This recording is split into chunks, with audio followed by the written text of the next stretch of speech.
Hello. Welcome to the Autism 360 podcast, the 360 Method, a weekly podcast where we talk about everything Autism 360. Each week we'll be catching you up with what's going on in the program, chatting with team members, and talking all things mindset with our mindset coach extraordinaire, Renae Tate. Hello, Ella. How are you? I'm so good. It is great to have you, Renae. Thank you. It's great to be here. And I think this is a topic that a lot of parents can relate to, which is guilt. So really good to be chatting about this today. Yes, and I am your coach, Ella Bailey. I'm an Autism 360 veteran coach and explorer of all things autism parenting support.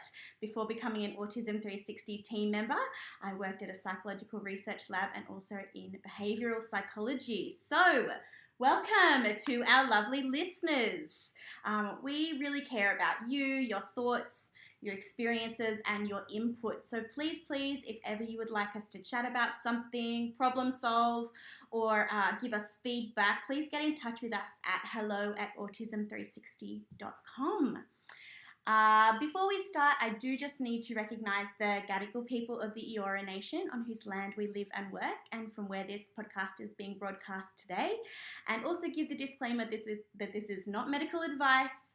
If you are worried about your child and their development, please do seek medical or allied health advice. This is meant to be support and a community, but does not take the place of adequate medical care. All right, let's talk about parenting guilt, Renae. Yes, well, as I said, Ella, I think it's one that a lot of parents do carry around, and it's such a big emotion. It's such an emotion that steals our joy, steals a lot of our energy, and can often stop us from really enjoying our role as a parent. And I almost feel it's like, welcome to parenthood, here's some guilt. Here's your guilt backpack on your way. Exactly, that you really just carry around. And I think a lot of the time we're carrying this guilt around going, I don't even know why I'm feeling guilty all the time, but I am. And, I hear a lot of parents saying all the time, I don't feel like I'm doing good enough. I never feel like it's enough. And these are parents that just do not stop, and they still feel like it's never enough. Or maybe they're even feeling guilt around their child's diagnosis. For some reason, they feel like, I've caused this or I've done something wrong. And I just think it's a really important one to let go of, because it can really help us be at our best as parents when we can let go of that, help us be happier, and really just free us up from all that baggage that maybe is, being carried around for no reason. So, so I think it's a really important one. And if you are struggling with guilt, this is something that I hope these tips today can really help you with. So the first thing I would suggest is just sit down and write down, what are you carrying around guilt for? What are those things that maybe you're feeling guilt around? Because most of it is probably unwarranted. There's no reason for you to be feeling guilt around it. And maybe you're not even really consciously aware of what it is that you're carrying around, that baggage. It's like that backpack full of bricks, carrying it around, it just gets heavier and heavier over time. So the first thing is just to even sit down, write it out, like, what do I feel guilty about? And just get clear about that to start with, because I'm sure once you've got that written down and you can look at it a bit more consciously, you can go, well, is this something that I actually need to be feeling? And can I let this go? So that would be my first tip, to really start to look at what that is and why are you carrying this around. It's not serving you, and it's really time to let that go. So let it go. Stop beating yourself up. Stop the self-criticism. It doesn't work, and it only leaves us feeling worse. So the next thing I would suggest is anything that maybe you think, well, you know what, there is some things that are warranted here. Maybe I spoke badly to my child and I'm feeling guilt about that. Or maybe I'm not spending enough quality time with them and I'm feeling guilty around that. Now, that type of guilt is not a bad thing, because it's actually there to teach us something. So our emotions are messengers which are just there to tell us that we need to know something. So by actually, looking at that and going, okay, maybe there is some things here that I need to learn from, take some responsibility for, and make some changes in my behavior or what I'm doing. So those are the ones that we can really learn from, really grow from, and just become better parents if we can look at what do I need to know, what do I need to learn from this. And when we can really get the learnings from it, that's when we can start to really let that go and change our behavior moving forward to address those things that we're feeling that guilt around. Okay, so it's not a bad thing, because it actually, when we grow, that's when we can become better parents. So maybe you need to say, look, I'm sorry for what I did, and take some responsibility for it. And then just go, how can I become, a better person, better parent from this emotion? So it doesn't always have to be a bad thing, but get the learnings and then, move through it so you can then let that go. Okay, the good thing about getting the learnings as well is that once we get those learnings, we don't have to repeat that lesson again in the future. So I always say to people, get the lesson as soon as you can, because otherwise, you know what, life has a funny way of repeating that, so we have to learn it at another time. So they're my top two. And then my third one would be to just then forgive yourself. Okay, forgiveness is such a beautiful thing to do. I had a client today who had been carrying around this anger towards herself since she was 13, and today she just said, I need to let that go. I'm not going to be angry at myself anymore. I'm going to be gentle with myself.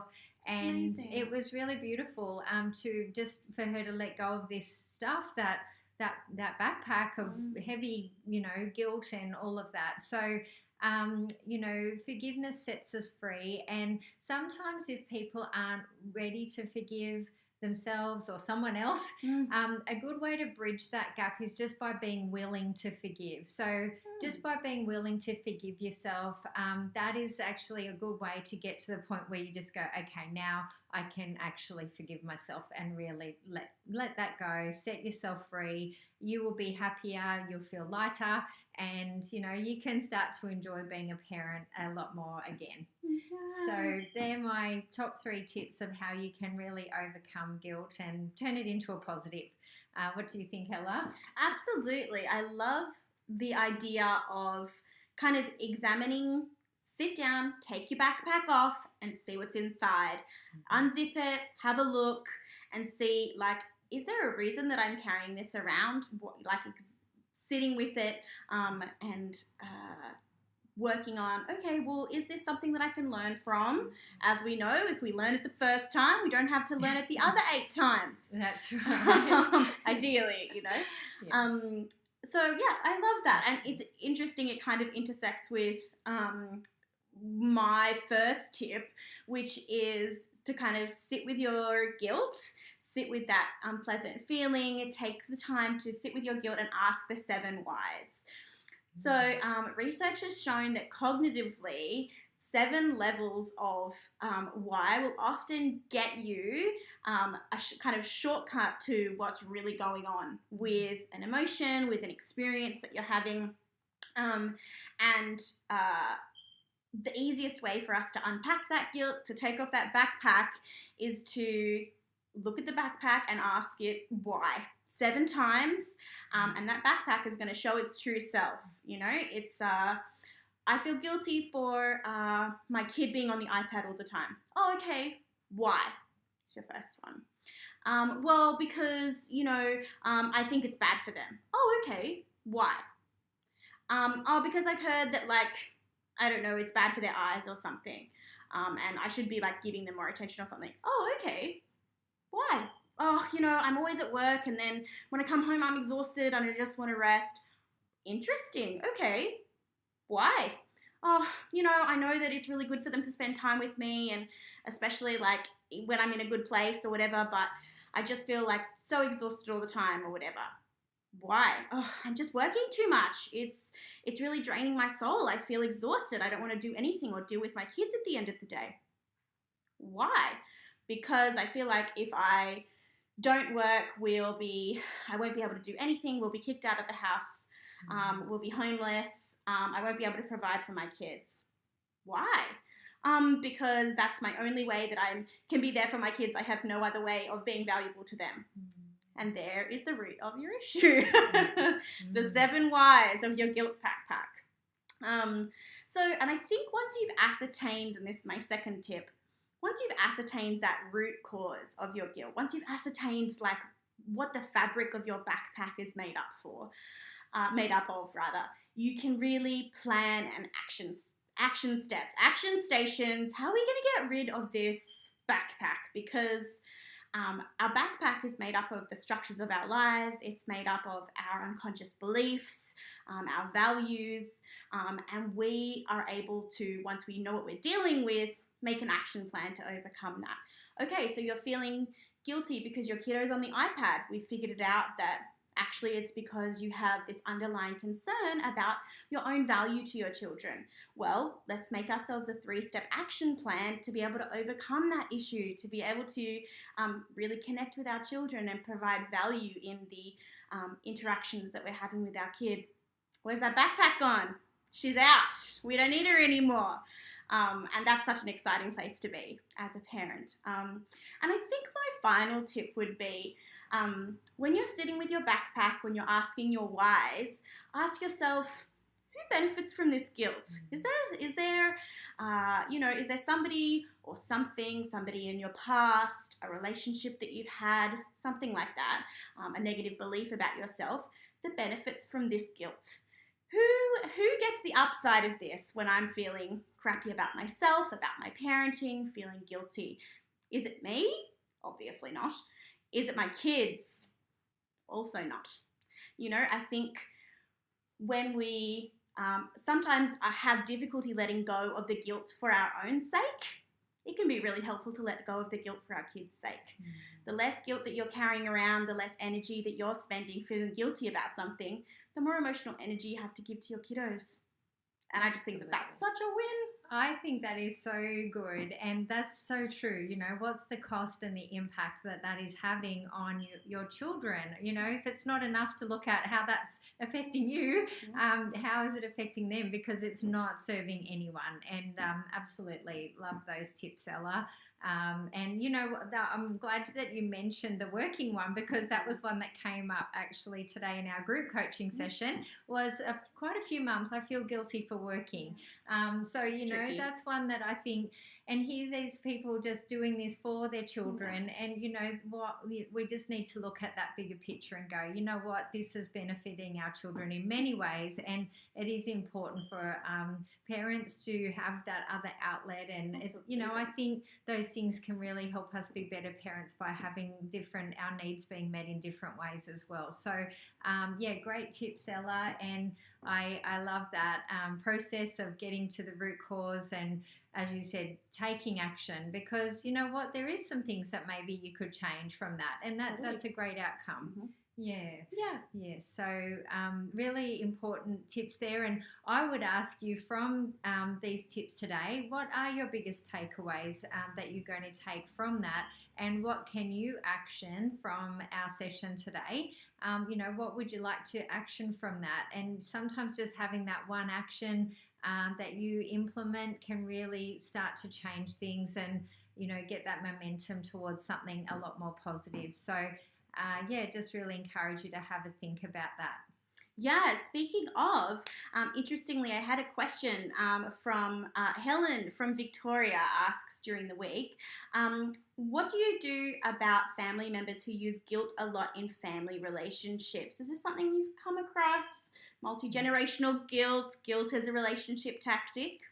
Yes, look, I had a parent about a week ago who was having trouble setting boundaries. It was actually her mother that was putting a lot of guilt on her, and she was just, her plate is so full with her family. She's got quite a few children, and she was just saying, we just don't have any time, and then my mum is making, me feel guilty, and we looked at that and just, how can she address that? Because I think the thing is that as parents, when our children are young, particularly if they're needing extra support and I think the thing is looking at what are our priorities, what are those big rocks that we really have to put our time and energy into at the moment. And especially if you are working on, you've got other things going on, I think just getting very clear about what are my priorities, and maybe there's some things that you're doing that aren't your big rocks. They're not those things that you need to be putting all your time and energy into at the moment, whether it's a friend, whether it's a family member.